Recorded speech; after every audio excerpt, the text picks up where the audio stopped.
Hey everybody, Scoutcrafter here again.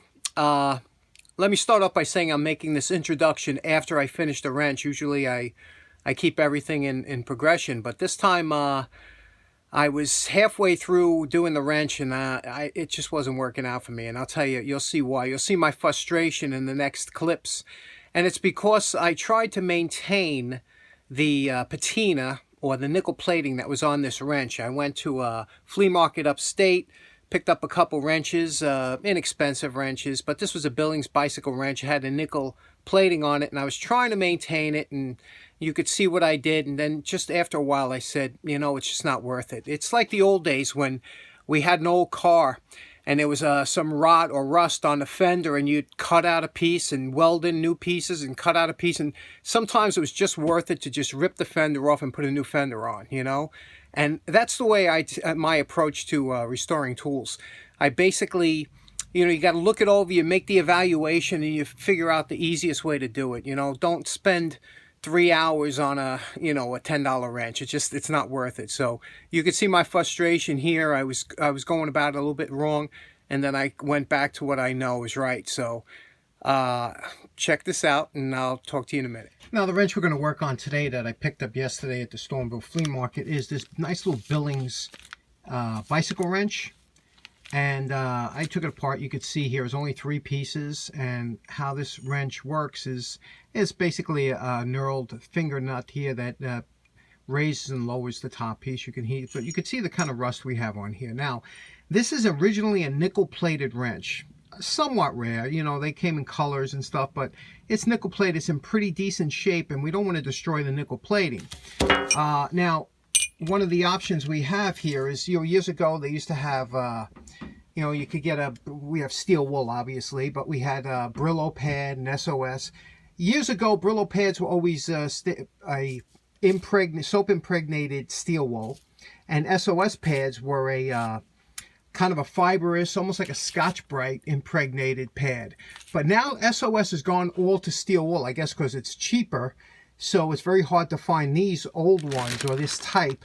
This is a non-scratch scrubber, and you can see it's not made with steel. It's made from that a fibrous material, much like a Scotch-Brite.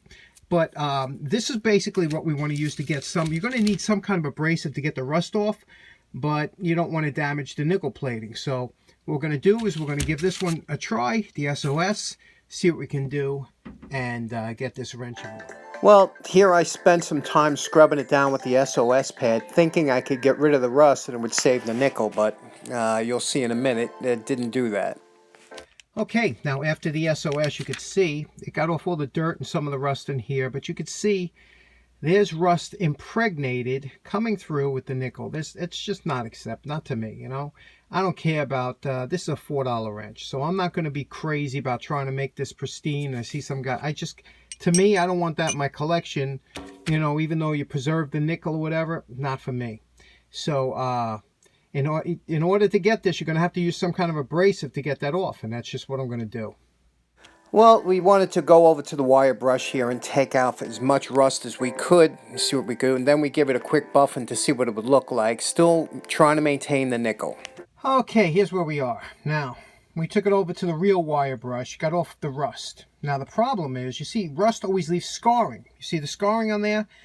Now, this is, I just buffed this out to show you what some people call a restoration because they preserve the nickel plating that's on there. But in all honesty, the wrench still looks like crap. You see what I mean? And same thing with the jaws. Look at the jaws. See how the jaws, you know, are wavy?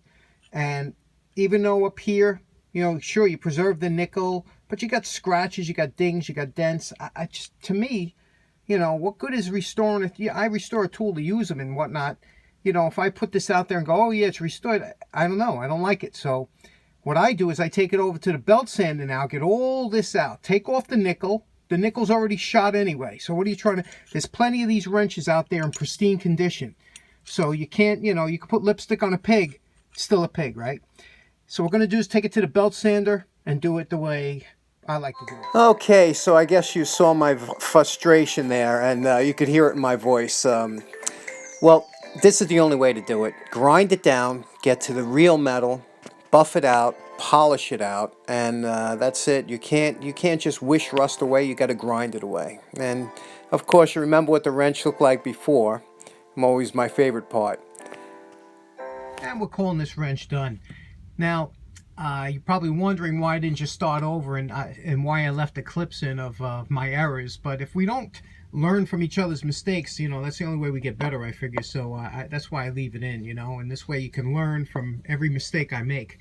Now, we have this polished out the way I normally do it, and that's where taking it down to the belt sander, sanding it down. We were able to keep in all the writing. You can see here it says, you know, Billings, and what's interesting here, it says Billings and Spencer in Hartford, Connecticut, and then down here it says made for Poe Manufacturing Company. It's hard to see because of the shine, but what's nice now is it works absolutely beautiful. Again, we polished the threads. Now this is a little different than the other bicycle wrench in the sense that it's exposed on one side. You remember the other one I did was captive, and it was closed on both sides. But since we polished the threads and polished the inside here of the knurl, it just really is so smooth. It kept the graduations on here of I don't know how useful that is or not. And it's just a sweet little bicycle wrench. Let's give it a real quick test out. Now, one thing I thought was very interesting is that this is Billings' first patented wrench in 1879. So all other bicycle wrenches were variants after this one.